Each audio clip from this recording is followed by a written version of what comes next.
I just feel so romantic now. Watch out.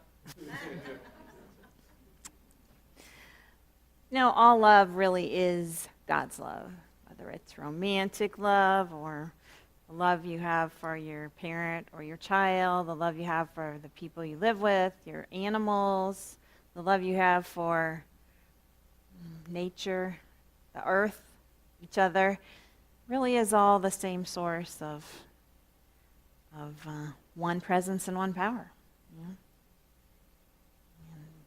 It's nice to have all the different kinds, as many different kinds as possible that we experience. That's awesome. So today, I wanted to keep investigating that gospel of Q. Carrying on with that, there's a great phrase. Carry no money, bag, or sandals. Now that is traveling light. I don't know about you, but I've already gone on a few trips this summer. I'm going to go on a few more, and I have more than that I carry a bag, and there's probably 2 or 3 pairs of sandals and all the rest, right? So do we think that even a long time ago, 2,000 years ago, that the spiritual teacher was talking about luggage? Do we think? Some people have interpreted the directions as rather specific, and we certainly see people in the world who have gone out and been a person who just travels very, very lightly.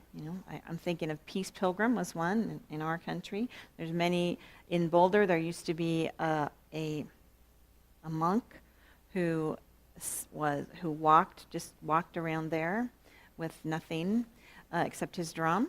And it's definitely a spiritual tradition to be poor and to not have stuff with you as you travel. But I think that we could look at this in a different way. So instead of focusing on what you don't bring, so in a way we could say it like this. If you're off on a spiritual journey, because this is one of the phrases that we attribute to Jesus, the person, 2,000 years ago. And he's talking not just to his disciples, but he's talking to everybody. And apparently he's talking through time too, because we have it now. So the message is, what are you going to bring on your spiritual journey? Okay? It's not about money. It's not about sandals. And it's not about stuff. What do you carry? Well, I'm going to start with an intention. I'm going to carry an intention, and I invite us to look at the very aspect of that, carrying an intention. An intention has deliberateness and motivation, whether we are aware of our motivation or not, is what need are we going for? What is our desire? So when we set a spiritual intention, deciding on a goal is putting the power of will to meeting the need for a purpose greater than our individual needs or a higher purpose, a higher power. Right? So setting the intention on our spiritual journey is about something greater than ourselves. We get that. And I was trying to think of some examples of people who have set a spiritual intention and comparing that to motivation, looking at the interplay of motivation. So I thought of Nelson Mandela, and he set a very specific intention when he was imprisoned. At a certain point, he set an intention to be respected and to treat people with respect. And what was his motivation? Well, probably part of his motivation was just survival. Part of his motivation was survival. Part of his motivation was to serve a higher purpose. We don't know. We can guess by some of the things he's written about it. But motivation is kind of like in all of us for many different things to meet the need, and it helps us to set our spiritual intention. Another example of spiritual intention and motivation would be Mother Teresa. Mother Teresa had an intention to follow her calling. She says this, "I was to leave the convent and help the poor while living among them." She got a very clear message. She certainly started off to lead a religious life, and then when she was in a convent, getting taken care of, she got this pretty dramatic call. Take care of the poor and go live among the poor. And she found some really poor people. She went to India and found people who really needed help. So that would be her intention, but what was her motivation? Again, we can guess at that. Well, for me, the reason I would pick someone like Mother Teresa or Nelson Mandela is because they are ours in a way. They are people who lived these lives and they shared many things. They are here for us to look at, and to guess at even. So what could have been Mother Teresa's motivation? Well, maybe some of her motivation was, I got this call, I better do something about it. Maybe her motivation was to feel in alignment with Spirit. Maybe her motivation was I can imagine this, that maybe her motivation was to stop some suffering, that maybe when she saw people who suffered, she felt that, like I know we all do, but she felt it deeply in her heart, and her motivation was, well, at least let me be a part of easing suffering, let me ease some suffering. Who knows? Now, the other point I want to make is that our motivations give us the reason to keep going toward our spiritual intention. And motivations, by the way, are always innocent. Motivations are innocent just as any desire is innocent when you trace it completely back. Okay? Even, here's the classic, let's say you desire your neighbor's wife, right? That's something we're not supposed to do. Well, if you actually trace the desire back in your heart, you would find that you're not, that the neighbor's wife is what we'd call a strategy. What you really desire is maybe some love, some affection, some companionship, some fulfillment. You desire something that's deeper than anything itself, right? It is certainly deeper than a specific person. That's why I say that all desire is innocent. Now, many unity teachers like to teach that desire is from God. And what I like to do for my own self is to even take a step back further from that, because I like to go to the non-dualistic belief of one power, one presence. When you start with one power, one presence, then you don't even have to worry about desire being from God or not, because one power, one presence is about the one thing that is working in you and through you. And it is at that level, right? It is at a certain level, intellectually, we think about it, but the actual part of it that is real for us is at a very nonverbal level. When I was sitting today and we had the 2 minutes of silence, I was reflecting on about what I was going to say, and I was thinking, what is my intention for today? And my intention for today, which is often, many days, my intention was to be real, to be authentic, to just be the most close version of myself without a bunch of garbage or pretense or anything as I could be.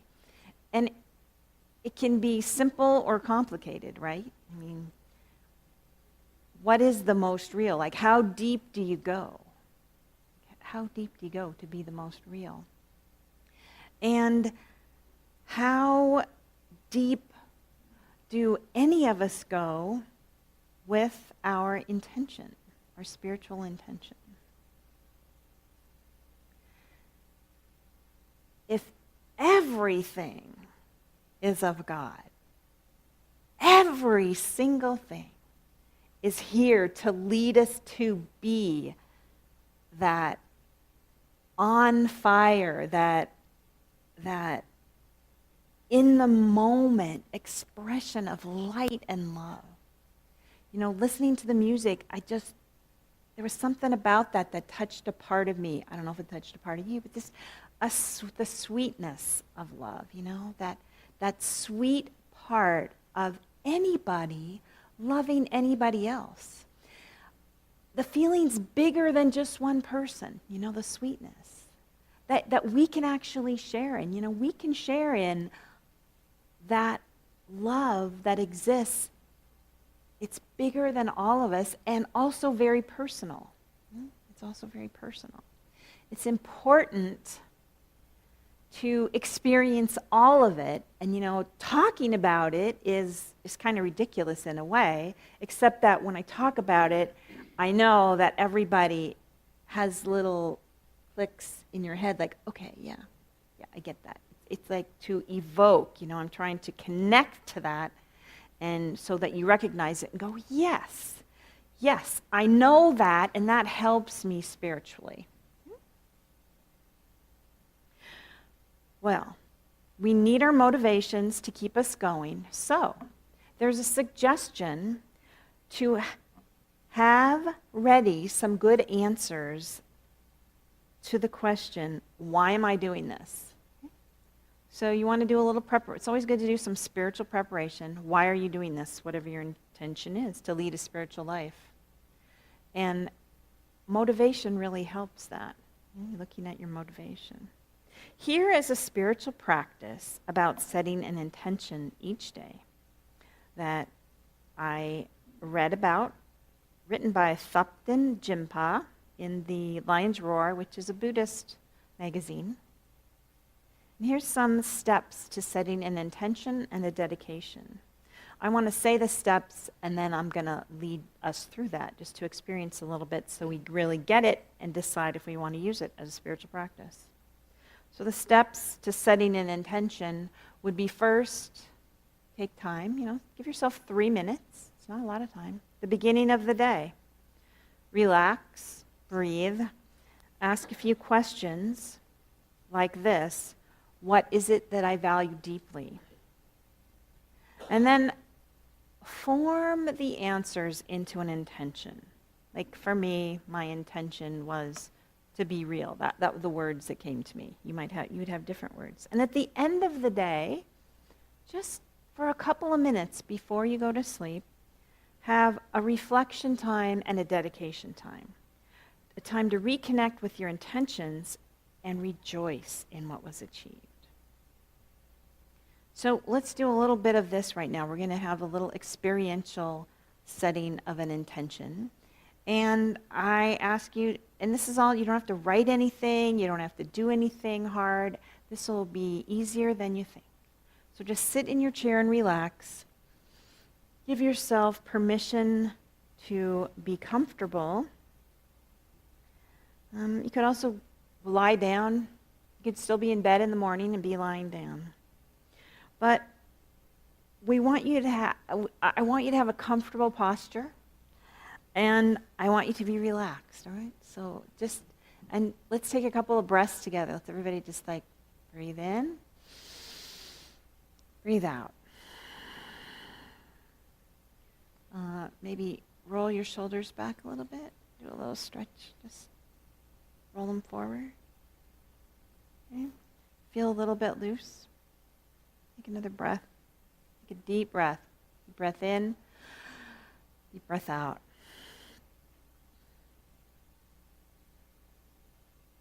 Okay. Whatever helps you to focus.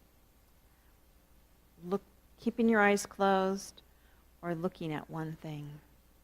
Now that you feel settled, let this question play around in your mind.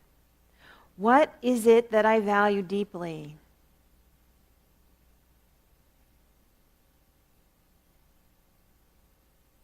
What, in the depth of my heart, do I wish for myself, for my loved ones, and for the world? And ask him again. What is it that I value deeply? What in the depth of my heart do I wish for myself, for my loved ones? What in the depth of my heart do I wish for the world?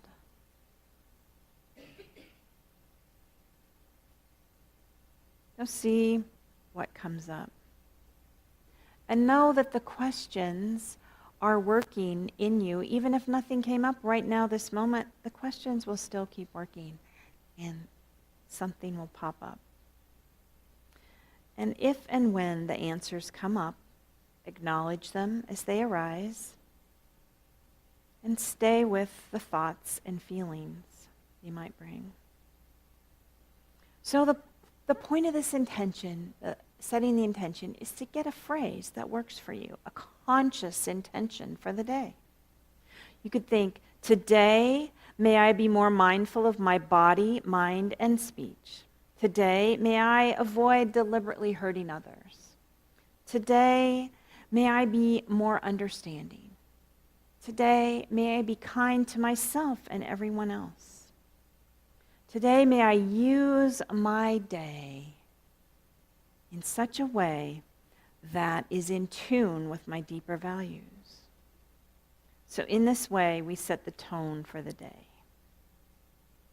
So once we fall into the habit of this, you can do it in a very short time in the morning, or any time you want to start something. It's a natural place for me when I sit here and we have our 2 minutes to think, what do I want to do? You know, what's in my heart? What's my intention for this morning? And so there's obviously resting spots we're going to meet in our lives, right, where we're going to want to set an intention. You know, it's nice to get in the habit of doing it every day, and then maybe something comes up that you have a little anxiety about. That'd be a great time to take a 1 minute, whoa, what intention do I want to set? You know? And keep feeling the motivation, remembering that your motivation is always innocent and loving, even if your motivation feels a little bit what you might label selfish. It's still innocent and can all be put to a higher purpose. You know, if you trace it down to the source. You know, you might be feeling like you are just a big bag of needs. I feel like that sometimes, like just a big bag of needs. And you might be even whining to yourself in your own head. Do you ever do that? And you might feel and you might have thoughts that are completely justified. That's okay. Use that. Just trace those beautiful needs to something that is, whatever it is you need, you can have that intention, and that intention for everybody. Okay? So I need some rest. I need some care. I need some chocolate. Whatever it is. You can make that into a spiritual intention, and that works for everybody. Isn't that great, the way it works for everybody? So if there's a traditional Buddhist prayer that goes like this, if you really come up against a blank wall, I'll just read you this prayer. May all beings attain happiness and its causes. May all beings be free from suffering and its causes. May all beings never be separated from joy that is free of misery. May all beings abide in equanimity, free from bias, attachment, and aversion. Okay, you can find a prayer like that to use for yourself if you ever draw a blank, but I bet you won't. So, and then the last part I want to talk about is the dedication at the end of the day. It's like completing the circle at the end of the day. So you just reconnect with your intention for the day and reflect on the experience. So let's say your intention was to be kind, and at the end of the day, you think about, wow, there was that time that I took an extra minute and I was kind to somebody. Or there was that time today when I let myself off the hook. Whatever your intention is, you know. And the point here is to let everything come up And as always, I need to remind us that in the West, we tend to be harder on ourselves. Okay? So don't dwell on missing the mark in this at the end. Okay?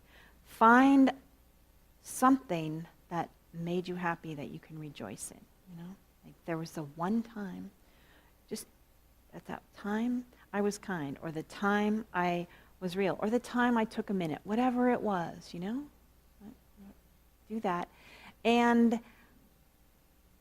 realize that the dedication part of it is that you dedicate it to everybody. Okay? We dedicate it to all aware beings. So it reminds us to take joy in what our intention and it reminds us at the end, the dedication is that connecting piece. It's the one power, one presence that we are all connected. It's what gives our spiritual journey the greater than. Okay? Even if all you do is be alone in your house and be kind to yourself all day, that makes the world a more joyous, better place. This is true. This is the way the laws of spiritual kindness or the laws of intention work. If you are alone in your house all day and you are kind to yourself, that is good enough. That is your spiritual work. So let me just review really quickly. Here's the steps to setting an intention and having a dedication. In the morning, take 1 to 3 minutes. Relax, breathe, ask yourself a question. What is it that I value deeply? What do I wish for myself, for my loved ones, for everyone in the world? Form the answers that arise into an intention. Let that intention work with you all day. At the end of the day, take a minute, 2 minutes for reflection and dedication. Reconnect with your intention. Rejoice in the example of kindness. Rejoice in the example of your intention and what was achieved. And the dedication is to all of us, to all that is and all of us. So let's take an offering for unity.